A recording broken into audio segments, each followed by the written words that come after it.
कृपया मंच पर आए।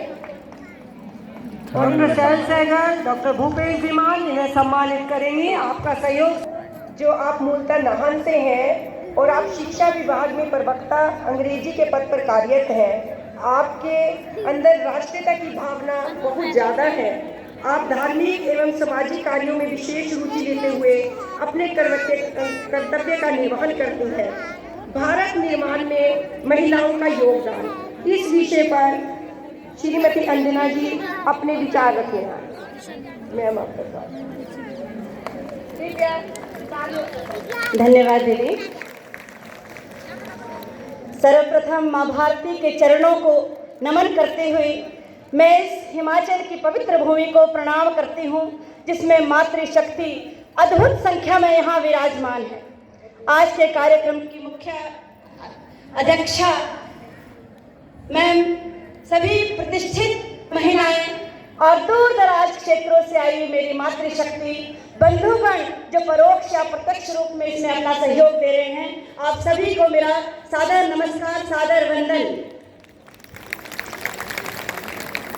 मेरे लिए आज का दिन बहुत ही सौभाग्य का दिन है कि मुझे ऐसे विषय पर बात करने का अवसर मिला है जो मैं स्वयं में हूँ। ममतामयी सौभाग्यशालिनी, शुभ हूँ, मंगलकारी हूँ, खुशबू कली चांद का टुकड़ा, हर उपमा पर भारी हूँ। वक्त पड़े तलवार भी हूँ मैं और कभी चिंगारी हूँ। गौरवमय इतिहास है मेरा, मैं भारत की नारी हूँ, मैं भारत की नारी।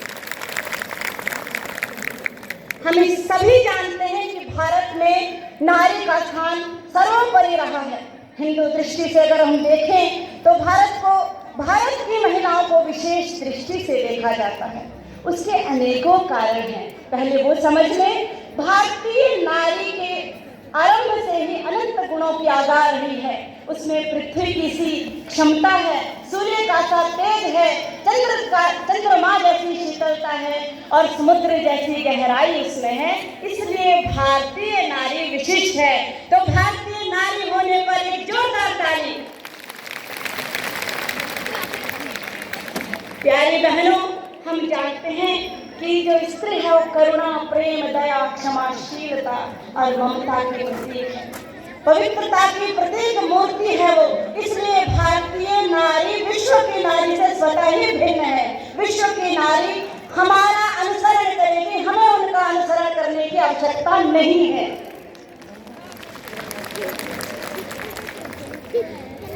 नारी शब्द है क्या, ये समझना बहुत आवश्यक है। महिला, जिसमें पूरी धरती को हिला देने की क्षमता, वो महिला है। गृहिणी, पूरा घर जिसका ऋणी है वो गृहिणी है।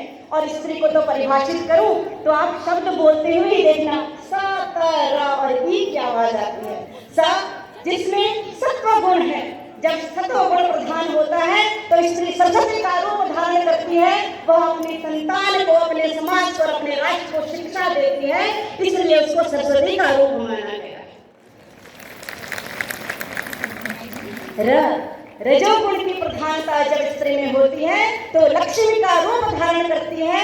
अपनी संतान का, अपने घर का, अपने समाज का और राष्ट्र का पालन पोषण करती है। तो लक्ष्मी रूप है क्योंकि वो रजोगुण प्रधान है। और तमोगुण, वैसे तो तमोगुण की आवश्यकता नहीं पड़ती, लेकिन जब भी समाज के दुराचारी लोग उसकी संतति के प्रति, उसके प्रति या उसके समाज के प्रति कुदृष्टि रखते हैं तो माँ काली का रूप धारण करती है और तमोगुण प्रधान उसमें हो जाता है और सबका संहार करती है। ऐसी भारतीय नारी भारत में जन्मी है, पैदा हुई और हम भी उनकी संतानें हैं। ये वास्तव में ही गौरवमयी है। इसलिए आप एक बार फिर भारतीय नारी होने पर तालियां बजाइए। अब ऐसा क्यों है, ये समझना भी बहुत आवश्यक है। हमारा मूल तत्व क्या है, हमारे सनातन धर्म में हमें क्या सिखाया गया है कि जिसके कारण हम विशिष्ट हैं। हमारा सनातन धर्म हमें बताता है कि पुरुष हो या स्त्री, हम सभी उस चैतन्य प्रभु की संग हैं। हर एक वनस्पति में, जीव जंतु में, स्त्री पुरुष में परमात्मा निवास करते हैं। हम उसकी संतान हैं, इसलिए हम सर्वोपरि हैं। लेकिन हम पुरुषों से श्रेष्ठ या समान है, सिर्फ चोला बदला है। उनको पुरुष का चोला मिला है, हमें स्त्री का चोला मिला है, परंतु हैं हम उसी की संतान और प्रभु के संतान होने के नाते ही हम विशिष्ट हैं। हाँ, एक बात उसने जरूर हम में अपने जैसी की है, वो है रचनाकर। उसने भी सृष्टि का सृजन किया है और हमें भी सृष्टि का सृजन करने का दायित्व सौंपा है, इसलिए नारी को प्रभु से भी उच्च माना जाता है। अगर हम अपने इतिहास को देखें कि अपने आप को जानना हो तो बहुत जरूरी है कि हम अपनी जड़ों को देखें, अपने अतीत को जानें। जैसा दीदी ने पहले कहा है, अगर हम वैदिक काल में देखें तो वैदिक काल की स्त्रियों का जो समय था वो स्वर्णिम युग था और इसीलिए उस समय भारत विश्व गुरु था। स्त्री की स्थिति जब भी विशेष रही है, सम्मानजनक रही है, तो भारत पूरा राष्ट्र उससे गौरवान्वित होता है और उस राष्ट्र को विश्व गुरु होने का विश्व गुरु उसको माना गया क्योंकि उसकी स्त्री विशेष थी। वैदिक काल में स्त्री के जन्म पे, कन्या के जन्म या बालक के जन्म में बराबर का उल्लास होता था, किसी प्रकार का कोई भेदभाव नहीं था। शिक्षा उनको दी जाती थी, सामाजिक समरसता का समय था, स्वतंत्रता थी, वो अपने विचारों को भली भांति व्यक्त कर सकती थी। गांधी और मैत्री का उदाहरण हमने देखा है। और अगर एक अचरज की बात आपको बताएं तो संसार ने तो अंतरिक्ष को अब देखा है, हमने तो अंतरिक्ष को वैदिक काल में ही देख लिया था।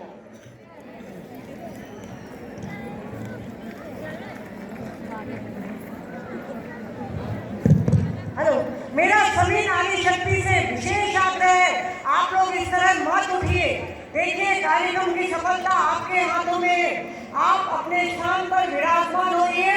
सिर्फ और सिर्फ सिलाई ध्रुव प्रहलाद जैसे पुत्र पैदा कर सके या भगत सिंह जैसे पुत्र पैदा कर सके, क्योंकि जो लूटने वाले पुत्र हैं वो भी तो हमारे ही है। तो हमारे संस्कारों की कहीं कमी है जो आज हम यहाँ आके पहुंची है।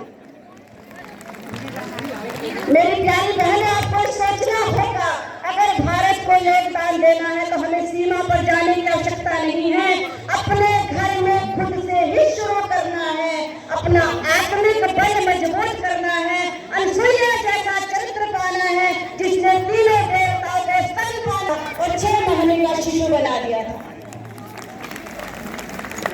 इस कथा से आप बिल्कुल भी अपरिचित नहीं होंगी। जब तीनों देवियों को पता चला कि मां अनसुईया का धरती पर बहुत गुणगान हो रहा है तो उन्होंने कहा कि जाइए देवता, देखिए, आप ब्रह्मा विष्णु महेश को भेजा, आप देखिए उसमें ऐसा क्या है। और तीनों ही देवता मां की परीक्षा लेने आए। उन्होंने भिक्षा मांगी और कही कि मां हमें भिक्षा चाहिए, लेकिन नग्न अवस्था में। मां अनसुईया ने अपने चरित्र के बल पर देख लिया ये तो त्रिदेव हैं। उन्होंने कहा कोई बात नहीं भगवान, चाहिए आप, आपकी इच्छा को जरूर पूरा किया जाएगा। और अपने चरित्र के महीने का शिशु बना दिया और अपना स्तनपान कराया। क्या आपको गर्व नहीं होता कि ऐसी मां अनसुईया की हम औलाद हैं और हमें ऐसे ही बनना है? हमें किसी बाहरी शक्ति की आवश्यकता नहीं, हमें अंदर से मजबूत बनना है। हमें स्त्री को सारथी बताया गया है। इस जीवन रूपी रथ की हम सारथी हैं। जैसा चाहे वो समाज बना ले, परिवार बना ले, राष्ट्र बना ले। आज गर्भावस्था में शिशु होता है तो माँ के हाथ में मोबाइल है और शिशु पैदा होता है तो शिशु उठते ही मोबाइल उठाता है। माँ बड़ी अचरज हो जाती है। ये बहुत ही आश्चर्य की बात है, मेरा बच्चा तो बहुत एडवांस हो गया है, देखो इसको पैदा होते ही मोबाइल पता है। अरे क्यों ना हो, जब गर्भावस्था में अभिमन्यु ने चक्रव्यूह को भेदना सीख लिया था तो आपका बच्चा आँख खोलने की मोबाइल नहीं सीखेगा। ये सिखा रही हैं आप। इसलिए आज माताएं सबसे ज्यादा परेशान है। हमारे बच्चे हमारा कहना नहीं मानते। कैसा आप उनको वातावरण देंगे, जैसा वातावरण देंगी वैसे ही तो वो बनेंगे। आपको अपना स्वास्थ्य त्यागना होगा। ये जो मोबाइल रूपी एक नशा है इसको छोड़ना होगा। अच्छी पुस्तकें पढ़िए, गीता पढ़िए, रामायण पढ़िए, ताकि आपके बच्चों में अच्छे संस्कार आ सके। और आपने इस समाज को एक अच्छी संस्कृति दे दी, आपका सर्वोपरि योगदान है। आपने अपना घर बना लिया, आपके घर से समाज बनेगा और इसी समाज से ही तो हमारा देश बनता है। के पराक्रम से हम सभी भलीभांति परिचित हैं। जब विदेशी आक्रांता के बाद स्त्री बहुत कमजोर स्थिति में थी, भारत गुलामी में था, तब स्वतंत्रता की बेड़ियों से छुड़ाने के लिए लक्ष्मीबाई के शौर्य ने ऐसा पराक्रम दिखाया कि विदेशियों को खदेड़ दिया। कुछ पंक्तियां मैंने कहूंगी, ध्यान से सुनिएगा। गौरव की सत्ता के आगे जब वीरों के थे झुके भाई, झांसी पर संकट आया तो जल उठी शौर्य की महाज्वाल। अबला कहते थे लोग जिसे जब पहली बार सबल देखी, भारत क्या पूरी दुनिया ने स्त्री की शक्ति प्रबल देखी। शिशु पृष्ठभाग पर बांध दिया कनकाएं साधी दांतों में, फिर घोटक पर होकर सवार गहरे खड़े हाथों में। जब तक मही शेष शीश पर है उदाहरण है तरुणाई का, बलिदान रहेगा सदा अमर मर्दानी लक्ष्मीबाई का। कर चुका हो और शिशु बहुत छोटा हो, उसको पीठ पर बांध के कैसे उस ब्रिटिश सेना का उसने सामना किया होगा। ऐसे शौर्य के प्रतीक से थी महारानी लक्ष्मीबाई, तो आप भी उन्हीं की संतान है। आज में ऐसा शौर्य नहीं हो सकता, क्यों नहीं होता आप में ऐसा शौर्य? आज कोई भी आके आपकी अस्मिता को कैसे लूट लेता है। अपनी बेटी को चंद्रमा जैसा मत बनाइए, अपनी बेटी को सूरज जैसा बनाइए कि कोई देखे तो उसकी आंखें जल जाए। उसमें ओज भरिए, उसको तेजस्वी बनाइए, उसके चेहरे की तरफ कोई आंख नहीं उठा सके, और अगर कोई उठाए भी तो उसको इतना बलशाली बनाइए कि एक ही मुक्के में उसका नरसंहार कर दे। अपनी बेटियों को बलशाली बनाइए, उनको फैशन की गुड़िया मत बनाइए। आप रहे हैं इस मातृशक्ति से सबसे ज्यादा आवश्यक है हमारी संतति को सबल बनाना, उनका मानसिक, बौद्धिक और शारीरिक रूप से उनको बलवान बनाना, वो दायित्व आपका है। समाज की धूरी आप है।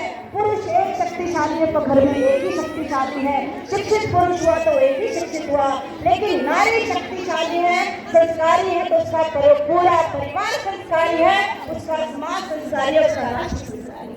और किसी भी राष्ट्र की उन्नति का प्रतीक उसके उस राष्ट्र की नारी की स्थिति से वर्णित होता है। तो आप ऐसी इस राष्ट्र को बनाने वाली, राष्ट्र को उन्नति के पथ पर ले जाने वाली अहिल्याबाई बनिए, लक्ष्मीबाई बनिए, गार्गी और मैत्री बनिए। सारा पराक्रम आपके अंदर है। हम जानते हैं कि आधुनिक समय में स्त्री किसी भी क्षेत्र में पीछे नहीं है, हर क्षेत्र में जो भी उनको मिला है वो बढ़ चढ़कर भाग ले रही है। लेकिन कुछ चीज हम छोड़ते जा रहे हैं, वो है स्वसंस्कृति, स्वधर्म और स्वशील की रक्षा।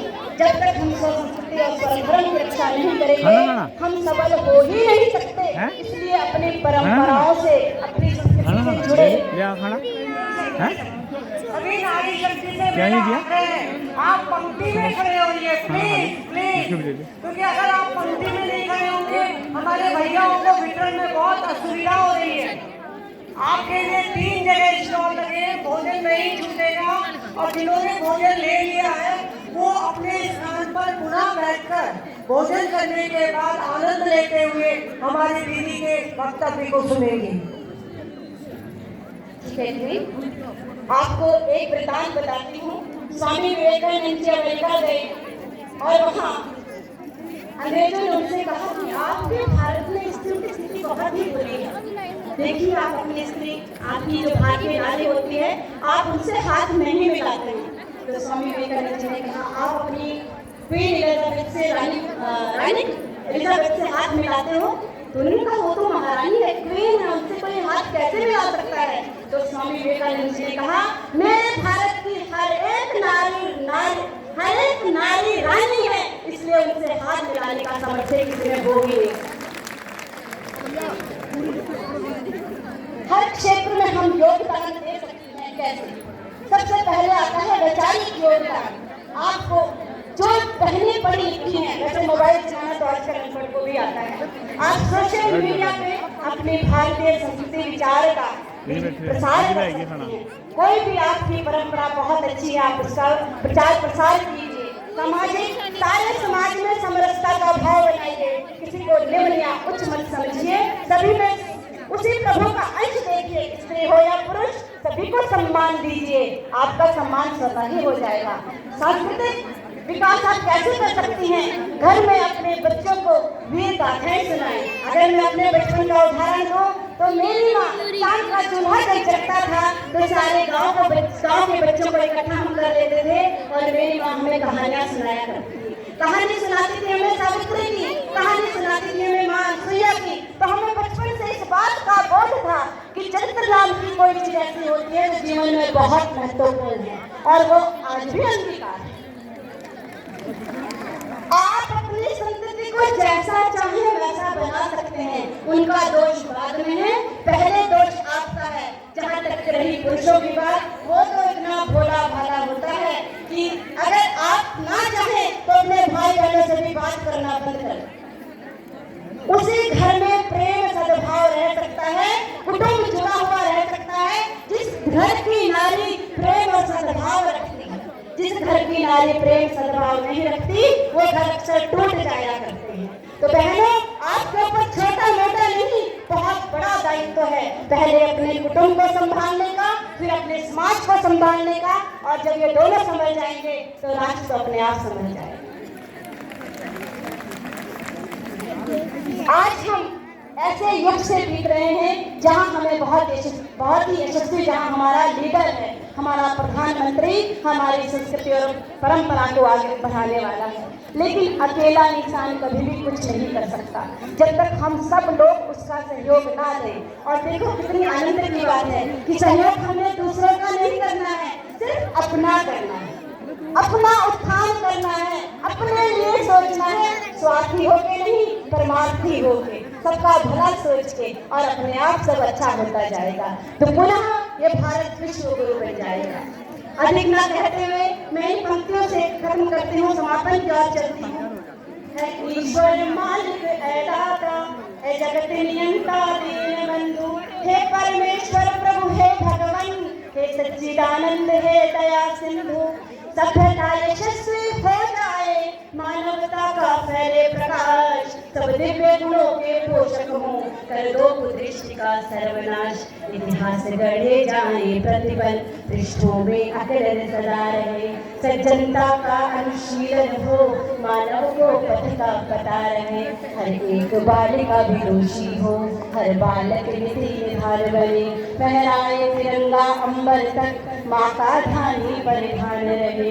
हम सब चाहेंगे धरती पर संस्कृतियों का सम्मान रहे, जब तक सूरज चंदा चमके तब तक ये हिंदुस्तान रहे। भारत माता की, भारत माता की, भारत